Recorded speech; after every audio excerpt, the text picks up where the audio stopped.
ମହାସୁଖ ନାହିଁ ଦମ୍ପତିରୁ କି ସୁଖ କୁବେର ସମ୍ପତ୍ତିରୁ। ଜୀବନ ଯିବାର ବଡ଼ ତ ନୁହଇ ଯୁବାକୁ ଯୁବତୀ ବିଚ୍ଛେଦରୁ। ମହାସୁଖ ନାହିଁ ଦମ୍ପତିରୁ। କବି ସମ୍ରାଟ ଉପେନ୍ଦ୍ର ଭଞ୍ଜଙ୍କର ରସିକ ହାରାବଳୀ ଏହି କାବ୍ୟର ଅଷ୍ଟମ ଛାନ୍ଦରେ ସୁନ୍ଦର ଭାବରେ କବି ଦାମ୍ପତ୍ୟ ପ୍ରେମର ନିରାଜନା କରିଛନ୍ତି। ସେ ଦାମ୍ପତ୍ୟ ପ୍ରେମର ବିଜୟ ବଜୟନ୍ତ ଉଡ଼ାଇଛନ୍ତି। ଦେହ, ପ୍ରେମ ଆଉ ମନ ଏମାନଙ୍କୁ ଏକ ରସବିନ୍ଦୁରେ ମିଳିତ କରାଇଛନ୍ତି। ଆହୁରି ମଧ୍ୟ କାବ୍ୟ ଭିତରେ ସେ ମଧ୍ୟ ନିଜକୁ ଅନେକ ଥର ପ୍ରକାଶ କରାଇ ଦେଇଛନ୍ତି। ନିଜର ପତ୍ନୀ ବିୟୋଗ ବିଧୁର ଜୀବନର କରୁଣ କାହାଣୀ ଏବଂ ରାଜ୍ୟଚ୍ୟୁତି ଯାହାଙ୍କ ଦାମ୍ପତ୍ୟ ଜୀବନକୁ ନିଶ୍ଚିତ ଭାବରେ କରିଦେଇଥିଲା ହଳାହଳମୟ, ତଥାପି ସେ ଉପେନ୍ଦ୍ର ଭଞ୍ଜ ସେ ଦାମ୍ପତ୍ୟ ପ୍ରେମର ମୁଗ୍ଧ ଉପାସକ ଏବଂ ଯେଉଁ କୁହାଯାଉଛି ସେ ପ୍ରେମର କବି ଏବଂ ସେ ପ୍ରଣୟର କବି। ଆହୁରି ମଧ୍ୟ ଭାରତୀୟ ସଂସ୍କୃତି, ଭାରତୀୟ ସଭ୍ୟତା, ଭାରତୀୟ ପରମ୍ପରାକୁ ଆଧାର କରି ସେ ଯେଉଁଭଳି ଭାବରେ ଦାମ୍ପତ୍ୟ ପ୍ରେମର ଜୟ ଜୟକାର କରିଛନ୍ତି, ନିଶ୍ଚିତ ଭାବରେ ଏହା ଏକପତ୍ନୀ ବ୍ରତ ଏବଂ ସ୍ୱକୀୟା ପ୍ରେମର ଏକ ସୁମହାନ ଦିଗକୁ ପ୍ରଦର୍ଶିତ କରୁଅଛି। ବିଶେଷ କରି କାବ୍ୟରେ କବିଙ୍କର ବର୍ଣ୍ଣନା ଚାତୁରୀ ଅତ୍ୟନ୍ତ ଉଚ୍ଚକୋଟୀର। ସର୍ବତ୍ର ତାଙ୍କର କାବ୍ୟ ସ୍ନିଗ୍ଧ ମାଧୁର୍ଯ୍ୟମୟ। ଆଉ ସେଥିପାଇଁ ସେ ଭାରତୀୟ ଯୁଗ୍ମ ଦାମ୍ପତ୍ୟ ଜୀବନର ମହିମା ଗାନ କରିଛନ୍ତି ତାଙ୍କ ରସିକ ହାରାବଳୀ କାବ୍ୟର ପ୍ରତି ଛତ୍ରେ ଛତ୍ରେ। ଆଉ ମଧ୍ୟ କହିଛନ୍ତି, ବଡ଼ ସୁଖ ନାହିଁ ଦମ୍ପତିରୁ କି କାର୍ଯ୍ୟ କୁବେର ସମ୍ପତ୍ତିରୁ। ଜୀବନ ଯିବାର ବଡ଼ ତ ନୁହଇ ଯୁବାକୁ ଯୁବତୀ ବିଚ୍ଛେଦରୁ। ମହାସୁଖ ନାହିଁ ଦମ୍ପତିରୁ। ବାସ୍ତବିକ ଦମ୍ପତି ପ୍ରେମଠାରୁ ମହାସୁଖ ଆଉ କାହିଁ, ଯାହା ନିକଟରେ କୁବେରଙ୍କର ଅଚଳାଚଳ ସମ୍ପତ୍ତି ମଧ୍ୟ ମୂଲ୍ୟହୀନ। ଯଦି ଯୁବ ଅବସ୍ଥାରେ ଯୁବତୀ ବିଚ୍ଛେଦ ମଣିଷକୁ ହୁଏ, ଏହି ଯୁବାଜନକୁ ନିଶ୍ଚିତ ଭାବରେ ତାହା ମୃତ୍ୟୁଠାରୁ ଆହୁରି ଭୟଙ୍କର। ଏଥିରୁ ଏହା ପ୍ରମାଣିତ ହେଉଛି ଯେ କବି ଦାମ୍ପତ୍ୟ ଜୀବନକୁ କେତେ ଗୁରୁତ୍ୱ ଦିଅନ୍ତି। ଆସନ୍ତୁ ଭାଟିଆରୀ ରାଗରେ ରଚିତ ହୋଇଥିବା ଏହି ରସିକ ହାରାବଳୀର ଅଷ୍ଟମ ଛାନ୍ଦର ପରବର୍ତ୍ତୀ ପଦ କିଭଳି ଦାମ୍ପତ୍ୟ ପ୍ରେମରେ ମୁଖରିତ ହୋଇ ଉଠିଛି ଆଲୋଚନା କରିବା। ବାନ୍ଧବୀ ପାଶରେ ଥାଉଁ ଥାଉଁ ତା ମୁଖ ପଦ୍ମକୁ ଚାହୁଁ ଚାହୁଁ। ଯେଉଁ ପୁରୁଷ ପ୍ରାଣ ତ୍ୟାଗ କରିଛି ତା ସମ ସୁକୃତି କାହିଁ ଆଉ। ବାନ୍ଧବୀ ପାଶରେ ଥାଉଁ ଥାଉଁ। ବାନ୍ଧବୀ ପାଶରେ ରହି, ନିଜର ପ୍ରଣୟିନୀ ପାଶରେ ରହି ତାର ପଦ୍ମ ପରି ମୁଖକୁ ସନ୍ଦର୍ଶନ କରି ଯେଉଁ ଯୁବକ ସତରେ ପ୍ରାଣତ୍ୟାଗ କରିଛି, ତାପରି ସୁକୃତ ଜନ ଏ ସୃଷ୍ଟିରେ ଆଉ କେହି ନାହିଁ ବୋଲି ଏହା କବିଙ୍କର ଅଭିବ୍ୟକ୍ତି। ବିଧାତାର ହେଲା ହଡ଼ମତି ଅସ୍ପରଶ କଲା ଋତୁମତି। ପରତେ ମୋଚିତେ ତେତେବେଳେ ସତେ ହୋଇଥିଲା ବେଦ ଜଡ଼ମତି। ହୋଇଥିଲା ବେଦ ଜଡ଼ମତି। ମନ୍ଦମତି ବିଧାତା ତାଙ୍କର ଏ କେଉଁ ପ୍ରଭୁତ୍ୱ ଗୁଣ ଯେ ସେ ନାରୀକୁ ଏଭଳି ଭାବରେ ଋତୁମତି କରାଇବା ସମୟରେ ପୁରୁଷକୁ ତାଠାରୁ ବିଚ୍ଛେଦ କରାଇଦେଲେ। କାହିଁକି ଋତୁମତି କଲା ନାରୀକୁ? ବିଧାତା ମନ୍ଦମତି ଏଇ ବିଧାତା ପୁରୁଷ ସତେ ଅନେକ ବେଦ ପଢ଼ି ପଢ଼ି ସତେ ସେ କ'ଣ ପାଗଳ ହୋଇଯାଇଛନ୍ତି କି? ଏହା କବିଙ୍କର ଉକ୍ତି। ଦାମ୍ପତ୍ୟ ପ୍ରେମରେ ପ୍ରଣୟିନୀର ବିଚ୍ଛେଦ ଋତୁମତି ସମୟରେ କବିଙ୍କୁ ନିଶ୍ଚିତ ଭାବରେ ଘୋର ଅସହ୍ୟ ବୋଧ ହୋଇଛି। ସେଥିପାଇଁ ଏ ପଦଗୁଡ଼ିକୁ ସେ ନିଶ୍ଚିତ ଭାବରେ ଏହି ରସିକ ହାରାବଳୀରେ ସ୍ଥାନିତ କରିଛନ୍ତି। ଏବଂ ପରବର୍ତ୍ତୀ ପଦକୁ ଆସନ୍ତୁ ଆଲୋଚନା କରିବା। ମଧୁ ଅଛି ମଧୁ ବିମ୍ବାଧରେ ତାହା ନ ହେଜିଲେ ଦେବାସୁରେ। ସୁଧାରେ କି ସ୍ୱାଦୁ ଅଛି ବୋଲି ଦ୍ୱନ୍ଦ୍ୱ ଆରମ୍ଭିଲେ ସିନ୍ଧୁ ମନ୍ଥନରେ।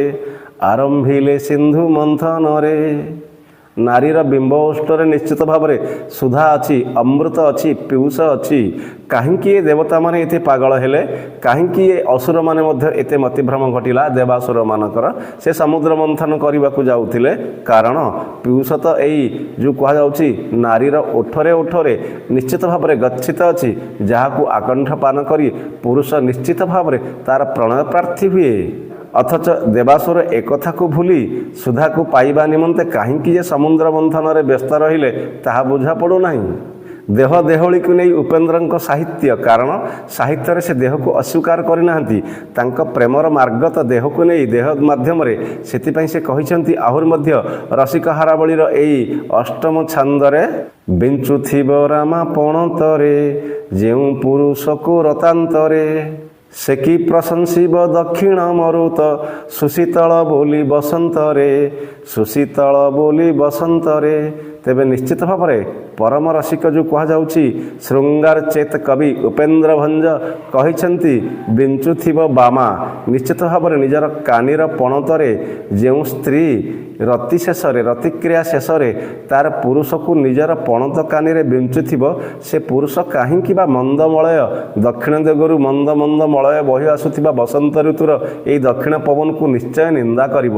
କାରଣ ତା ସମ୍ମୁଖରେ ତା ପ୍ରିୟାର ପଣତ କାନିର ଏହି ମନ୍ଦମଳୟ ସବୁଠାରୁ ଉତ୍କୃଷ୍ଟତର। ଏହା ନିଶ୍ଚିତ ଭାବରେ ଶ୍ରେଷ୍ଠ ରଚନା ଏବଂ କାବ୍ୟର ଚଟୁଳତା।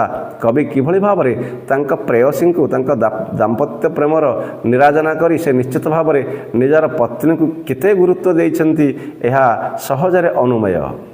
କେବଳ ରସିକ ହାରାବଳୀରେ କାହିଁକି ପ୍ରେମ ସୁଧାରିଧିରେ ମଧ୍ୟ କବି କିଭଳି ଭାବରେ ବିଦେଶରେ ବିଚ୍ଛେଦ ଜୀବନ ବିତାଉଥିବା ନାୟକ ନାୟିକାର ଯେଉଁ ବିଚ୍ଛେଦରେ ସେ ଆକୁଳ ମିନତି କରି କିଭଳି କହିଛି ତୁମ ପ୍ରତି ଚକ୍ଷୁ ଯେଣୁ ହୋଇଛୁ ଅନ୍ତର ଦିଶୁନାହିଁ କାହିଁ କିଛି ଆନ ପ୍ରତିକାର ନୂଆ ଅନ୍ଧ ପ୍ରାୟ ହୋଇ ଅନୁକ୍ଷଣେ ଆକୁଳ ବଢ଼ୁଛି ପ୍ରାଣ ସହି। ଆହୁରି ମଧ୍ୟ କବି ବୈଦେହୀ ବିଳାସରେ ତାଙ୍କ ଦାମ୍ପତ୍ୟ ପ୍ରେମର ଶ୍ରେଷ୍ଠତ୍ୱ ପ୍ରତିପାଦନ କରିବାକୁ ଯାଇ ବାସର ରାତିରେ କୂଳର ଦୀପକୁ ଛୁଇଁକି କିଭଳି ଭାବରେ ଶ୍ରୀରାମଚନ୍ଦ୍ର ତାଙ୍କ ପ୍ରାଣପ୍ରିୟା ପତ୍ନୀ ଜାନକୀଙ୍କ ସମ୍ମୁଖରେ ପ୍ରତିଜ୍ଞା କରି କହୁଛନ୍ତି ବିଦଗ୍ଧ ଶ୍ରୀରାମଚନ୍ଦ୍ର କହେ ବନ୍ଧୁ ଜୀବନ ଥିବାର ଏ ଦେହେ ବିଳାସିନୀ ନ କରିବି ଆନକୁ ବୋଲି ଛୁଇଁ ଦୀପ ହୁତାସନକୁ। ବାସ୍ତବିକ ଚମତ୍କାର ଦାମ୍ପତ୍ୟ ପ୍ରେମ ଉପେନ୍ଦ୍ର ସାହିତ୍ୟରେ ରସିକ ହାରାବଳୀର ଅଷ୍ଟମ ଛାନ୍ଦରେ ଶେଷରେ ମଧ୍ୟ କବି ଆହୁରି ଏହି ଦାମ୍ପତ୍ୟ ପ୍ରେମର ପ୍ରଜ୍ୱଳନକୁ କିଭଳି ଭାବରେ ଲେଲିହାନ କରିଛନ୍ତି ଆସନ୍ତୁ ଶୁଣିବା।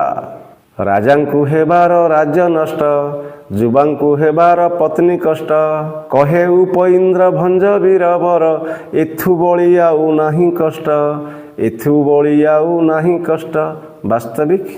ବାସ୍ତବିକ ଉପେନ୍ଦ୍ର ଭଞ୍ଜ ଦାମ୍ପତ୍ୟ ପ୍ରେମର ପରମ ପୂଜାରୀ।